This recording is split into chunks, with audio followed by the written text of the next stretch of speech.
Said you had to bring the food over.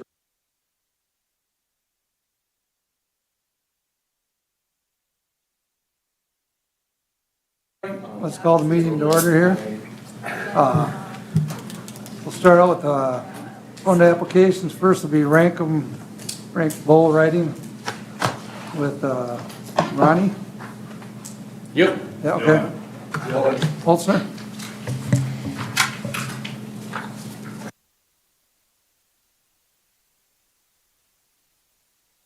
I don't know if anybody here had made it to that event or not, but this is kind of a replay from last year's finals inside the Corn Palace.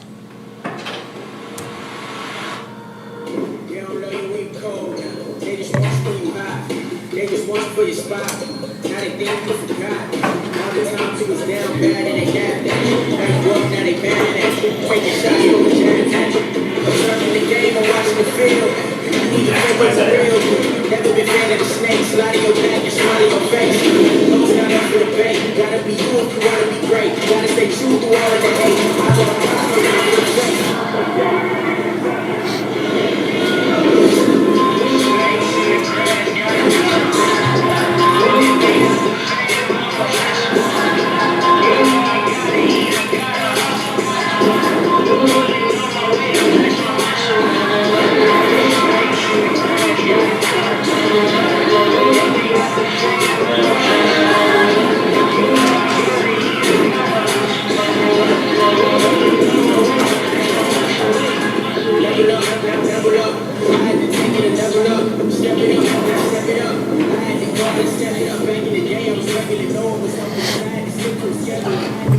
Yes, we're bringing our Raise 'em Rank bull riding finals back to Mitchell here this year, September 8th and 9th. We've had about 5-6 events throughout the year. We got one more coming up this weekend for points to count, and then everybody will be qualified, and we'll take the top 20 bull riders in the open, and then we've got a youth series that we run as well. So we've got about 30 kids from 6 years old to 16 that compete from about 6 or 7 different states that travel our series all year, and then everything comes down here into Mitchell September for the finals. And so hoping to kind of keep this as our home of the finals. We really enjoyed it last year. We learned a lot. We had some things I think we're going to try to do a little bit differently than what we've done in the past, but we'll have a video clip similar to that, but with kind of a voiceover, not any music, just talking about dates, start times, and everything like that, running for some commercials, some local channels here throughout the month of August. And we've been playing that video and others like it all season long at all of our other venues in the Midwest, trying to push people to come to Mitchell here in the fall. So I don't know, I think some of you were here last year when we presented, so I don't know if anybody's got questions or any input from last year's event, but I'm open. Well, how have the crowds been compared to what you were hoping to get and what you actually been able to try? For this season? Yeah, for the last couple of years. For the last couple of years, yeah. So last year, so we do the VIP tables here, which is a little bit different animal. You know, we're typically used to, so we put on an event in Harrisburg at the Country Apple Orchard. Last year, that was a one-day event. We had a little over 2,000 people there in Harrisburg at an orchard last year for spectators, not counting event staff and people competing and all that sort of thing. This year we ran that as a 2-day event because there was just no seating. I mean, for the seating that we had last year, I think it was like 2,200 people. It was standing room only. The bleachers were packed. So we brought that down to a 2-day event this year. It was a lot more manageable. Our Friday night crowd is maybe a little bit weaker than what we'd have liked it, but you know, we were, 12, 13, 1,400 people each night at that event. That's kind of been typical. One of our series events is the Irene Rodeo down in Irene, South Dakota. That's the last weekend in June. We do just a mini bull riding showcase there, but like for the big bulls, and we even caught some rain about partway through that event, and people were pretty impressed about how many people stuck around and came back. For that night after the rain, there was probably still 1,400 people there. I've got the bulls in Sioux Falls at the Sioux Empire Championship Challenge this weekend on Saturday. I think last year at that venue they had about 4,500 people there for the rodeo, but that's free with paid admission to the fair. So like that draws a huge crowd for that one. And that'll be our last event of the year where dollars and points count for the riders for qualifying for this event. This being year 2, I'm hoping our Friday night crowd is better and Saturday night crowd, but I'd say if you included VIP tables, we didn't quite hit 2,000 people on Saturday night. We were probably, 1,500 people, 1,600 people in the Corn Palace last year on Saturday night. Friday night was quite a bit softer than that. We tried overlapping it to where we didn't land on high school football in town or anything like that either, but typically these things in new markets will take about 3 years to kind of develop to where people in the community know what it is, know what to expect, and kind of the caliber of production and everything like that. So we had a lot of good things that we heard about last year's event for the people that came, so we're hoping that snowballs into bigger crowds this year too. Dylan, last year you put our logo on the bucking chutes during your series throughout the summer, right? Yep, so last year we had Mitchell Sports Authority on one of our bucking chutes for the whole summer series. And then for this year, we've advertised with that some yet too. We've thrown that up because I've had some venues where if we didn't sell the bucking chutes, and I had those from last year. So I think that was at 2 venues here this year. And then we've been running, I've been given some commercials from Doug for the Corn Palace has got their, what do you call it through August? Your festival? Yep, so the Corn Palace Festival, we ran some commercials. Some of our events last year were televised on Midco Sports Network. Those televised events, we'd probably average about 14,000 people that tune in and watch those, and we've got the commercial spots for them.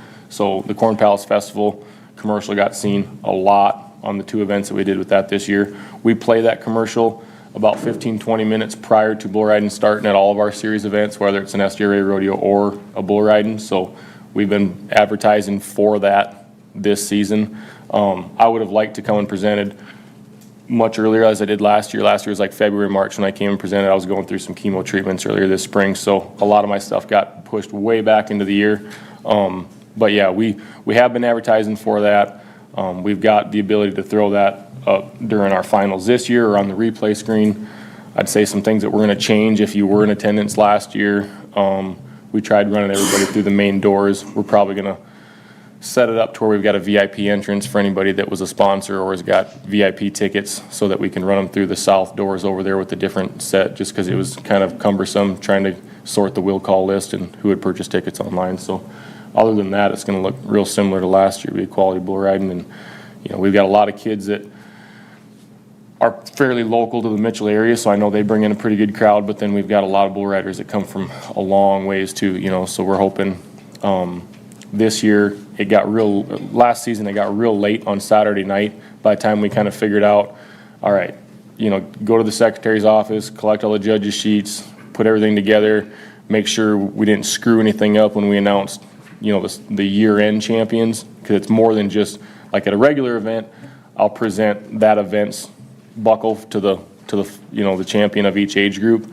But for the finals, then you got to record those points and compare them to the year and if changes were made.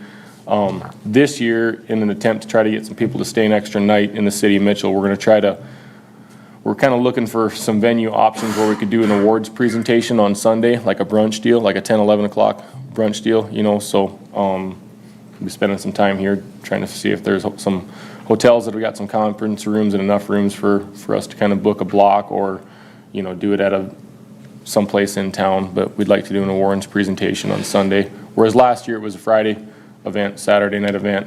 We had some staff that was here earlier in the week because it is basically you're taking a basketball court, turning it into a rodeo ground. So it takes a lot of work. What is prep time? Day before, day after? No, so actually it's most of that week. I think like on Monday or Tuesday, we start laying fabric and then plywood and then tarp and then sawdust and then dirt and then arena and building back pins. So we kind of want to make sure that, when that thing pulls out of there, you didn't know we were there, try to leave it in better shape than we found it. So we go through a lot of steps to ensure that we're not dinging up the floor of the Corn Palace either. I don't think Doug would have us back if we did. So, yeah, so it's a lot of work putting it together, but I think end result, I know contestants and fans have all been talking about it. They're looking forward to it. They're ready to come back. It's a unique, historic kind of venue that especially them youth bull riders and the open bull riders, they'll remember competing in a venue like that for a long time, so.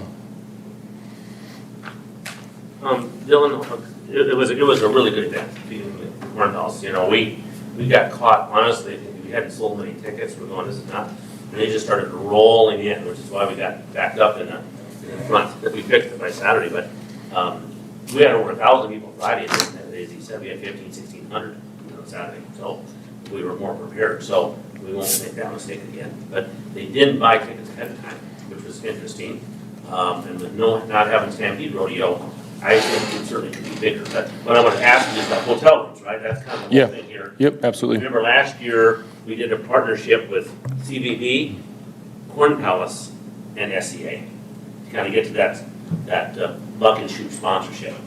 And that's not there this year, you know. Obviously our festival, and so I haven't paid any money, CVB hasn't paid any money. So Yep. he came to SEA as an event based on hotel rooms, which, are you thinking you get, 200 is probably pretty easy, Mark, that's probably a conservative number. I'm figuring very conservative, you know, I don't wanna overspeak and underdeliver.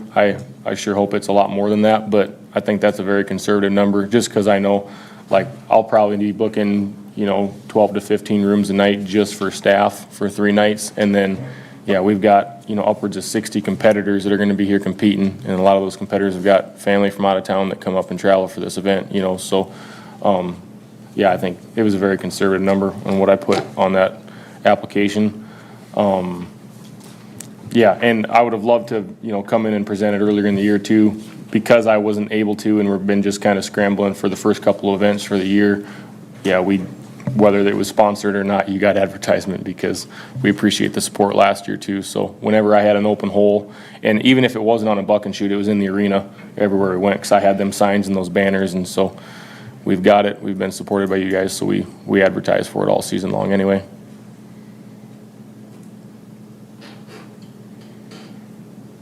Anything else? You don't do mutton busting, right? We don't. We do at some of our SDRA rodeos where some of the committees, really request it. Our youngest age group for the mini bull riding is 6 to 8-year-olds. So we got 6 and 8-year-old bull riders getting on little miniature bulls that are smaller than sheep. And then we go from 9 to 11 and 12 to 14. So, typically our shows hit the nail right at about 2.5 hours, if we crank through them. And we do. I haven't had one go over 3 this year. And we had one go a little earlier when we kind of, for rodeo cowboys, that time frame right around 4th of July, they call Cowboy Christmas for a reason, because there's a lot of rodeos going on. And we had a lot of guys bruised and banged up, and by the second round, I think we were missing about 6 bull riders just because we kind of wrecked them out in round 1 and sent a couple to the hospital. So that one ended a little bit earlier, but we spread it out. We would entertain possibly doing some mutton busting. The only thing would be is that whenever you go for signups for that, you'll end up with 40, 50, 60 kids wanting to. So if we were to do something like that, we might say, hey, if we could find a local area sponsor and try to send signups there, so it's like, hey, if you want to sign up for the mutton busting, you've got from this date to this date to go to Runnings and sign up, or go to Pizza Ranch and sign up, or wherever it might be. And then at 10 in the morning, we might do the mutton busting portion of the event and take like the top 3-4 kids back during the performance, and they could start off kind of with those mini bull riders, give an opportunity for a lot of local kids. So it's something we'd entertain doing, but we are typically short on back pen space at venues like this. When we put an event like this on with 2 rounds of big bulls and all the mini bulls, we'll house 60 plus bulls behind the Corn Palace there, and so I wouldn't want to do 40 sheep in my performance, because I had to show sheep growing up, and I loathe those animals, but the crowd loves it, so I don't. It's a lot of work though. Sheep are not the smartest. I prefer the bulls.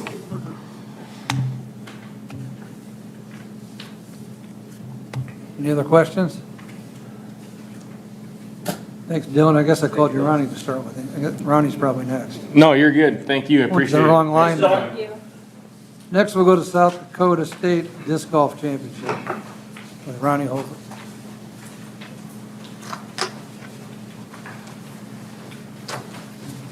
All right, I'm Ronnie Holtzner, presenting for Mitchell Disc Golf Club, hosting the first state disc golf tournament held in Mitchell, South Dakota in September here.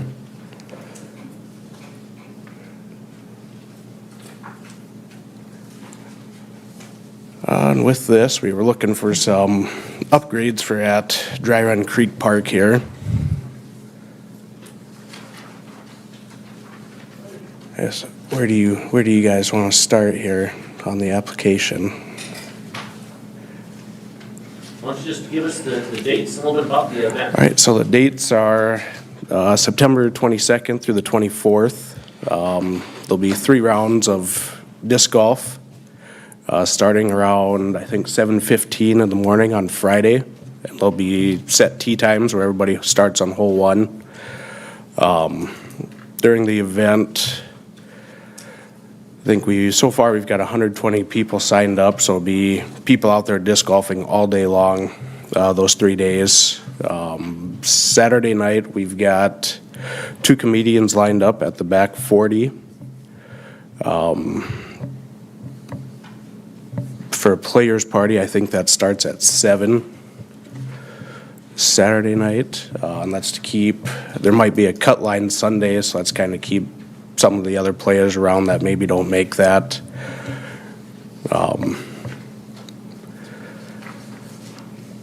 So the majority of people make it from Friday into Saturday? Yes, yep, everybody Friday, Saturday, for sure. So is that how the competition works? You got to compete both days, or? Yep. what?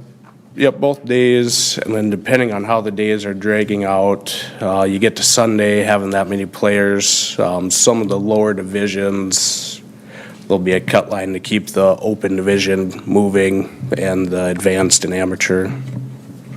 So it just kind of cuts off some of the people who don't move the quickest on the course that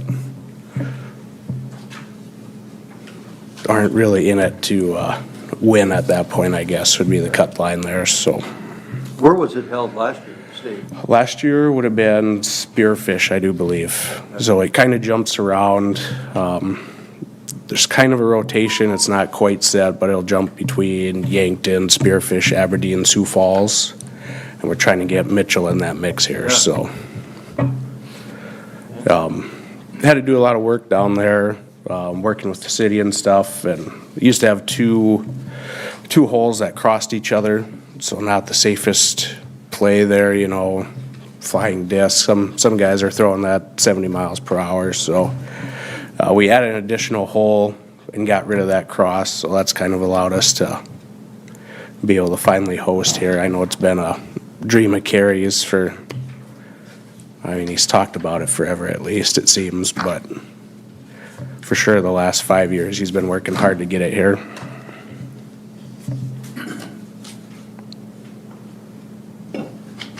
All of the business owners appreciate that, getting the event here.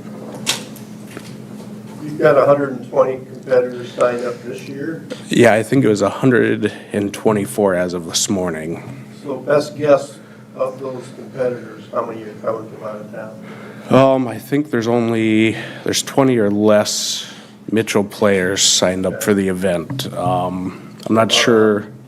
We've got the 7 different states. I think we're up to 8 or 9 states now, and somebody from Canada is also signed up for the tournament, so. To get the state event, do you have to bid for it, or do they rotate it? That's a better question for Kerry. I think you kind of have to bid for it a little bit. You need a certain, I think if you look on the last page there's a certain dollar amount you have to put forward to even hold the tournament there.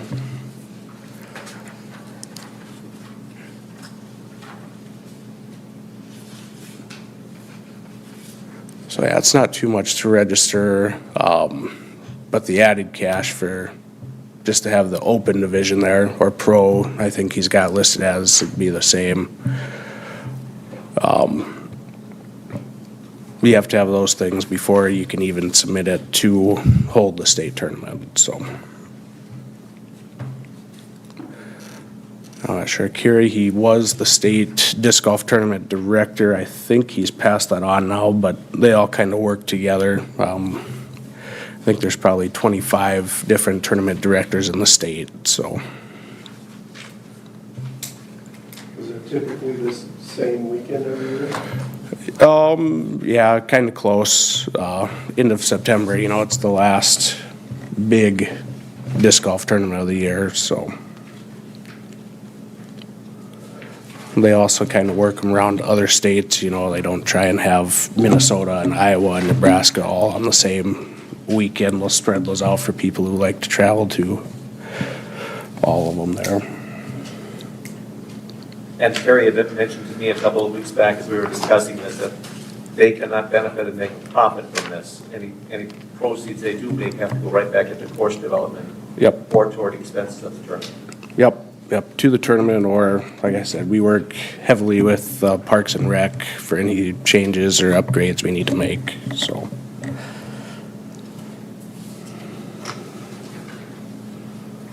I see you've got to add $850 cash to the, well, first you got that covered?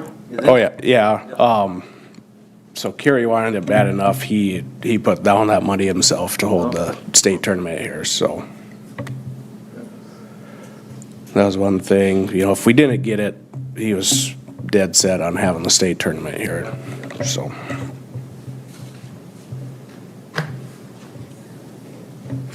Any other questions? Appreciate you going after it. Yeah, thank you. Thank you, guys. Thank you. Next is Powell City Kiwanis Half Marathon Relay. Paula Decker for $3,000.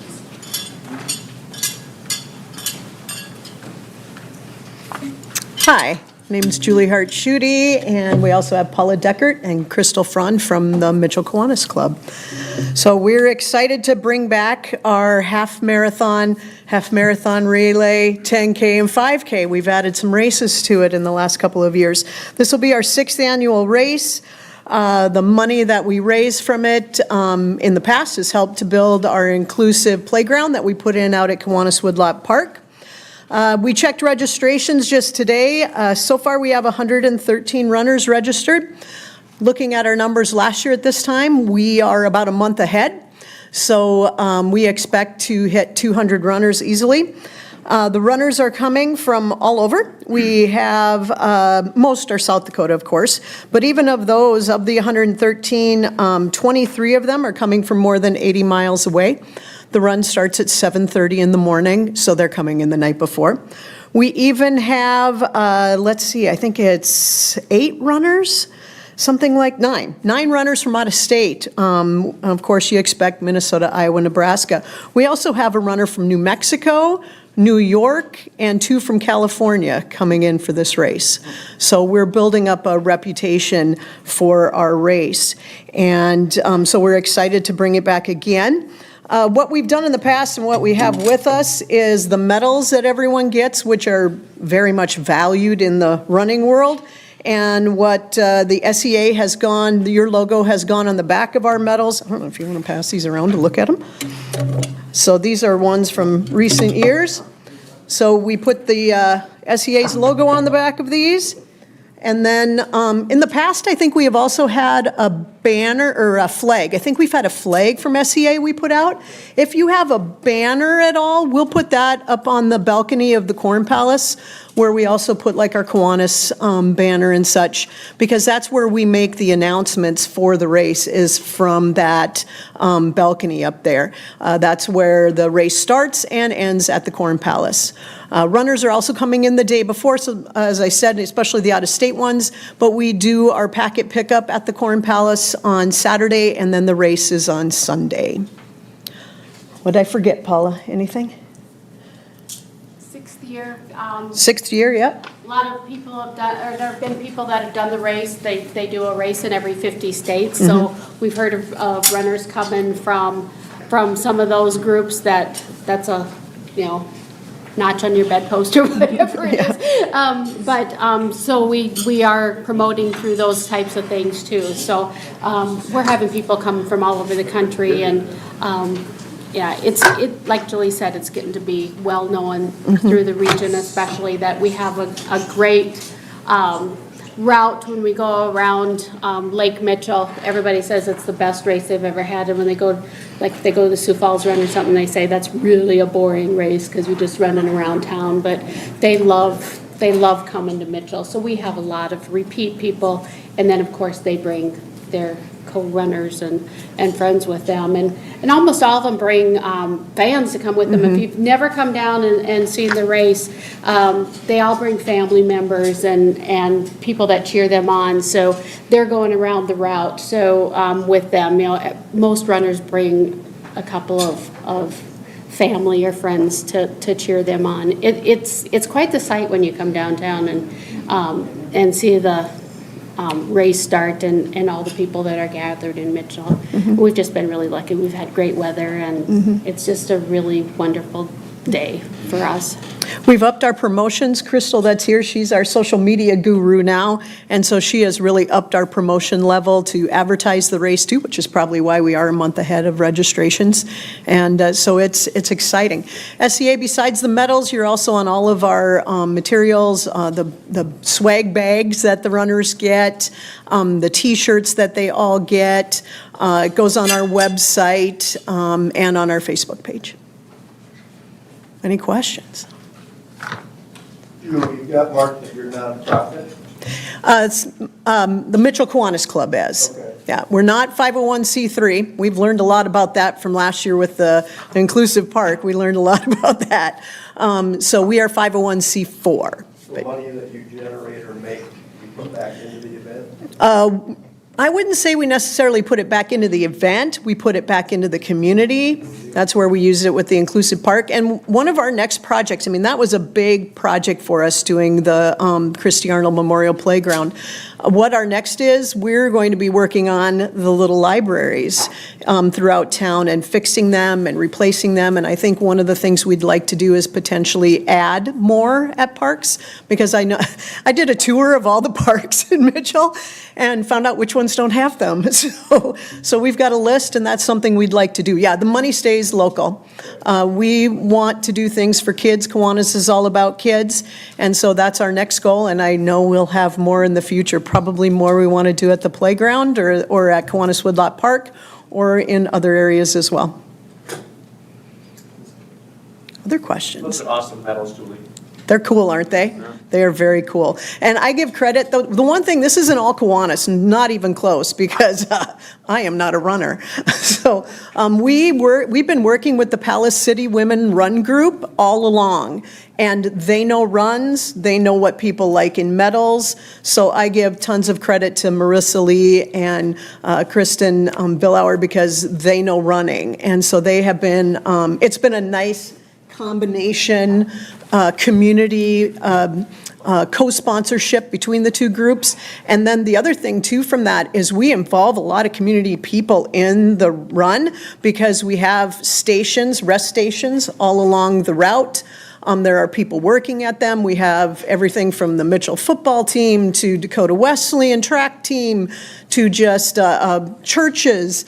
There are all kinds of people that are involved in cheering along the runners and being available. So it's really a community-wide event. How many volunteers do you think we have? At least 100. I'd say at least 100 volunteers that help with it. There's probably 50, 60 of them at those rest stations Yeah. alone. It's a big event. Any other questions? And thank you for your support in the past. We've appreciated it. Thank you. Thank you, Julie.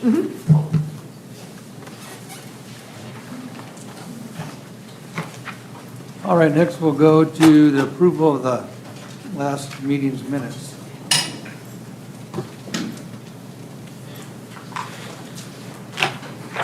So moved. Second. Motion by Jocko, second by Jim Smith. All in favor, say Aye. Aye. Against, nay? Minutes pass. Financial report from what we have now. Take care of that. So this is year-to-date as of August 3rd. Fund balance $66,079.02. If we subtract out the committed items there, that gives us a current available fund balance there of $22,079.02. Down to our monthly collections, just a quick update with May and June. We still have one hotel that is past due with its collections, submitting collections. for the month of July, collected in July for the June records was $23,706. And for that collection period, we still have 4 hotels that are past due. Our year-to-date comparison through July puts us at $110,734. Again, there's still 6 collection payments that have yet to be submitted for that. A year-to-date comparison to past years, compared to 2022, we are down 5.3%, which in hotel room number-wise, that's 4,094 hotel rooms. Compared to 2021, we are up 1.3%, which is 976 hotel rooms. Compared to 2022, up 36.4%.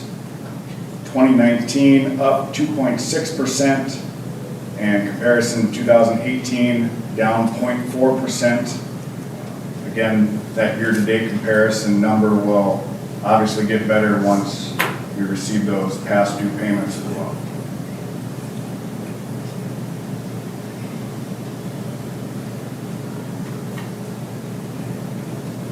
You got a motion? I'll make a motion to approve claims report. Second. Got a motion by Doug, second by Dave, we'll say. Smitty. All in favor of the motion, say aye. Aye. Against, nay. Motion passed. Updates on evaluation forms. Okay, we had one evaluation form from a past event submitted here, the Beers and Gears Mountain Bike Race. That event was held June 24th. This year they had 61 participants. In comparison to last year, they had 42. Number of hotel rooms that a number they put was 1. Sounds like they had the timing system team stay there at the Hampton. Again, kind of a common theme that we're hearing with, I guess, bicycle events, triathlons, things of that nature. The participants like to stay at the campgrounds. So that's where they had quite a few stay and utilize Lake Mitchell Campground as well as Betts Campground. SEA awarded $2,000, which was used to pay for the timing system for the event.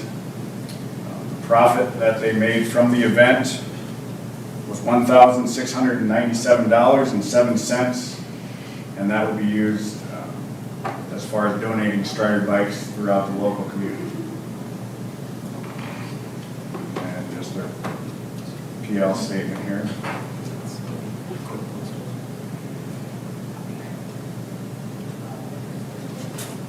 And I can just keep going forward here. The next few slides are just, again, pictures of the SEA banners that were posted. This will be for State Youth Baseball Tournament we had in July. On the 2 entrances there going to both Cadwell complexes. This would have been, pictures look eerily similar, but I promise they're different. This one would be for state softball that we had here at the end of July. Again, posted at the entrances of both sports complexes. And then currently we are at Drake Field. Here's one at the entrance there going into Drake Field. And then I also took a couple pictures of the banners that Mitchell Baseball Association put up as well on the end of each of the grandstands there, Mitchell Sports Authority.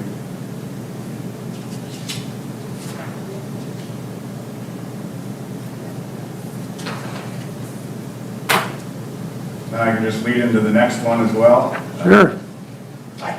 We have Daryl and Haley from Special Olympics.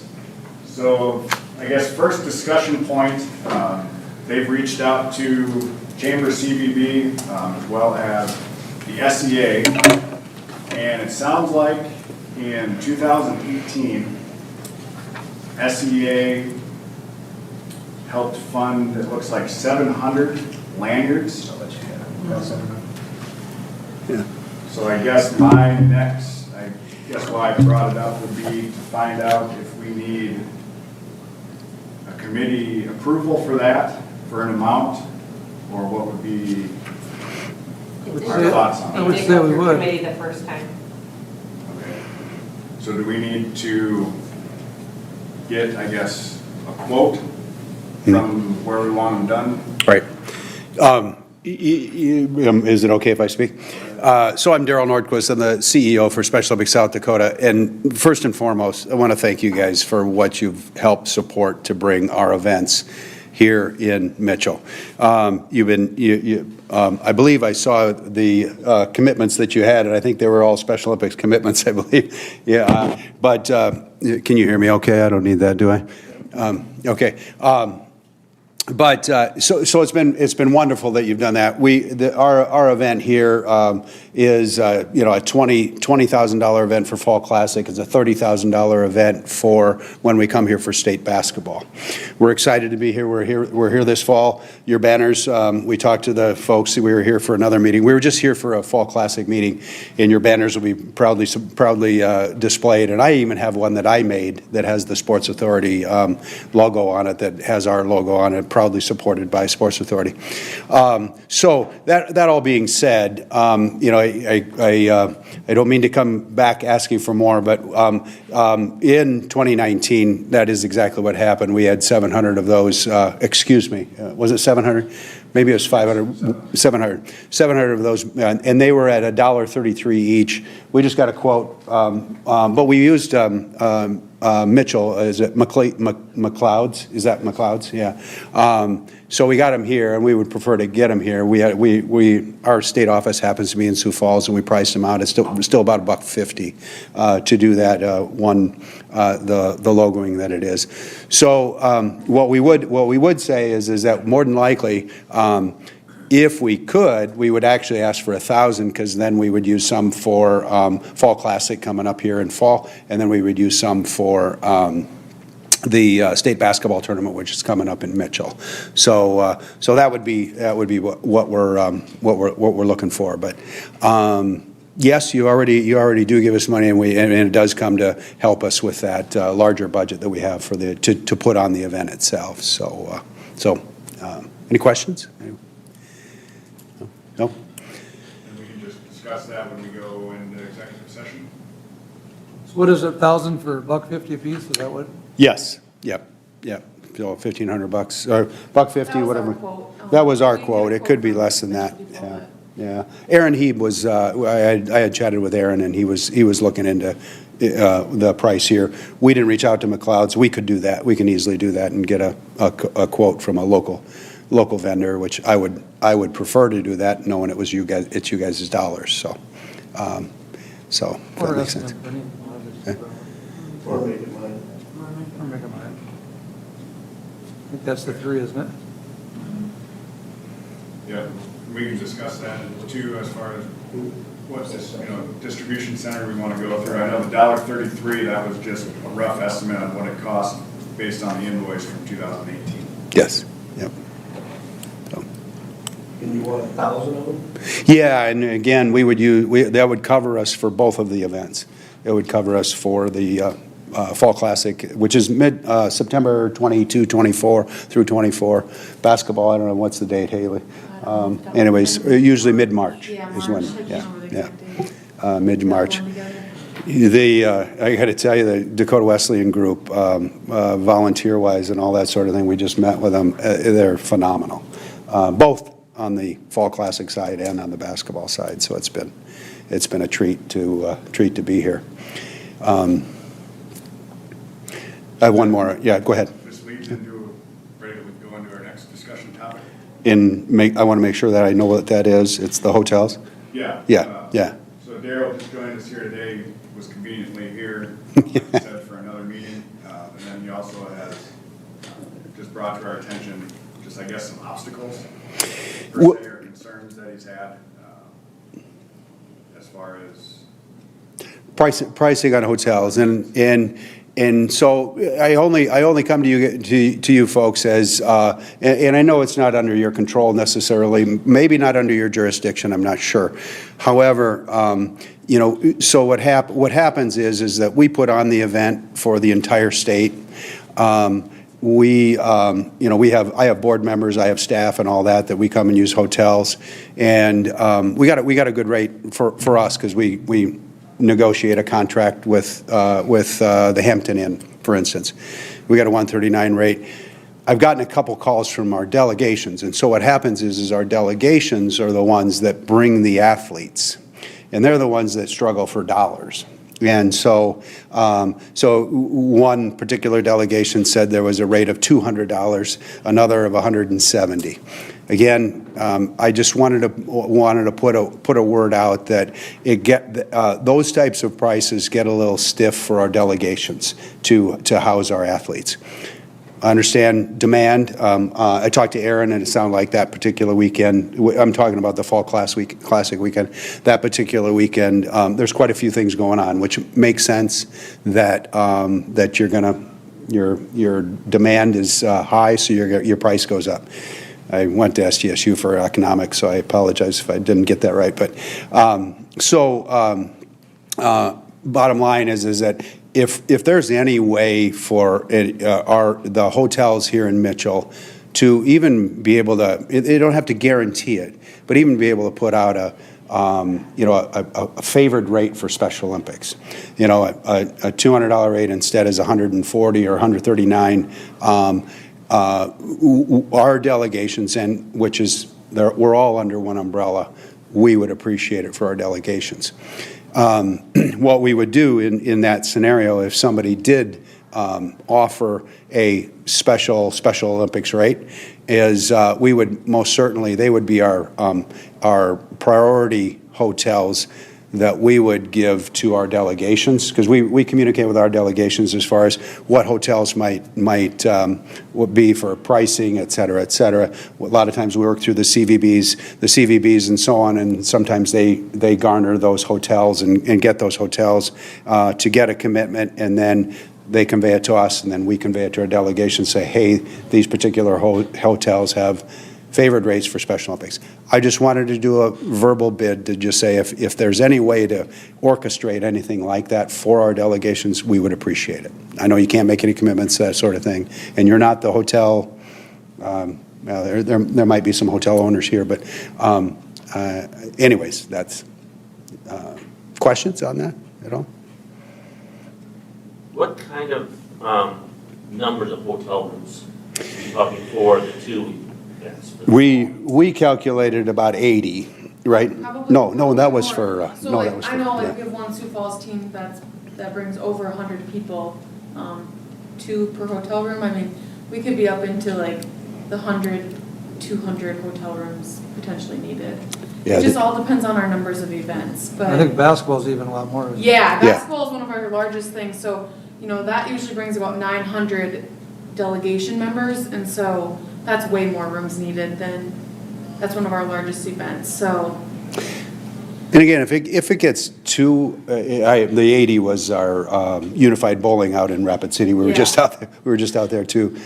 But you can imagine if it gets to be too steep, and I know there's all sorts of conditions that come into play. If it gets to be too steep, we as the state office who try to protect our delegations and help them would end up having to look at a different venue if it's going to be, you know, if it's going to be this or that.